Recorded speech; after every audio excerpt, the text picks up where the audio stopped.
ईंट मानके तथा अस्थियां। हड़प्पा सभ्यता। चैप्टर 1 सब्जेक्टिव क्वेश्चन और आंसर। प्रश्न 1 सिंधु घाटी सभ्यता की खोज पर संक्षिप्त टिप्पणी लिखें।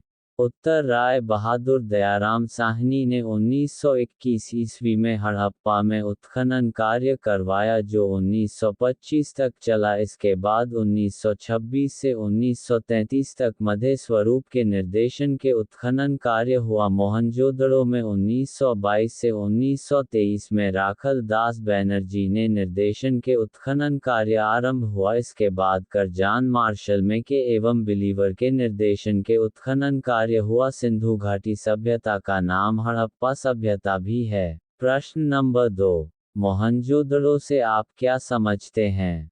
उत्तर मोहनजोदड़ो का अर्थ मृतकों का टिला होता है। मोहनजोदड़ो को सिंध का बाग भी कहा जाता है। ये भूमि बहुत ही उपजाऊ होती थी। मोहनजोदड़ो को हड़प्पा की जुड़ावा राजधानी के नाम से भी पुकारा जाता है। मोहनजोदड़ो हड़प्पा सभ्यता का सबसे बड़ा नगर है। हड़प्पा और मोहनजोदड़ो के बीच की दूरी लगभग 483 किलोमीटर है। प्रश्न नंबर 3 सिंधु सभ्यता को हड़प्पा सभ्यता क्यों कहा जाता है?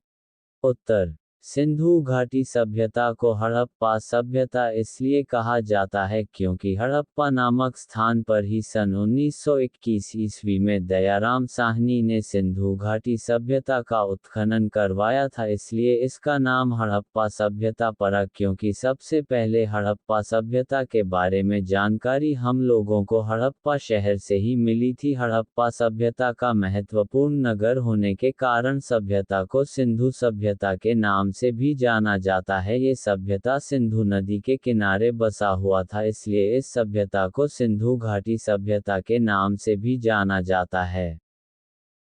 प्रश्न नंबर 4 हड़प्पा सभ्यता की लिपि पर प्रकाश डालें। उत्तर हड़प्पा सभ्यता की लिपि भावचित्रात्मक लिपि थी। आज तक कोई भी इतिहासकार इस लिपि को नहीं पढ़ पाया। ये लिपि की खास बात ये थी कि यह दाएं से बाईं की ओर लिखी जाती थी। प्रश्न नंबर 5 हड़प्पा सभ्यता की एक कृषि प्रौद्योगिकी का वर्णन कीजिए। उत्तर हड़प्पा सभ्यता की कृषि प्रौद्योगिकी निम्न हो। पहले प्राप्त प्रमाण से ज्ञात होता है कि हड़प्पा सभ्यता के लोगों का मुख्य व्यवसाय कृषि था क्योंकि यहाँ के कई स्थलों से अनाज के दाने प्राप्त हुए हैं।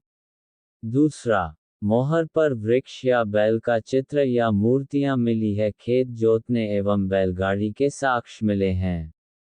तीसरा चोलिस्थान के कई स्थल औन या अच्छा बनावली हरियाणा में मिट्टी निर्मित हल के अवशेष मिला है। यह आधिकारिक जानकारी बनता है कि खेती की जुताई हाल से होती थी। कालीबंगा राजस्थान में जुड़े हुए खेत के साक्ष्य भी मिले हैं।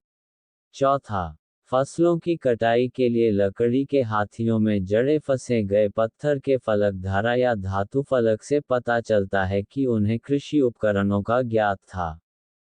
पांचवा सिंचाई के लिए नहरों और कुआओं का प्रयोग किया जाता था। अफगानिस्तान में नहरें के अवशेष मिले हैं। प्रश्न 6 हड़प्पा सभ्यता के अंत का कारण बताएं। उत्तर माना जाता है कि हड़प्पा सभ्यता के बहुत सारे कारण थे। पहला बढ़ाना, दूसरा विदेशी आक्रमण, तीसरा भूसंकलन, चौथा महामारी, पांचवा भूकंप आदि। यह सब कारण थे हड़प्पा सभ्यता का पतन का। ऐसे ही वीडियो देखने के लिए सब्सक्राइब करें हमारा चैनल। धन्यवाद।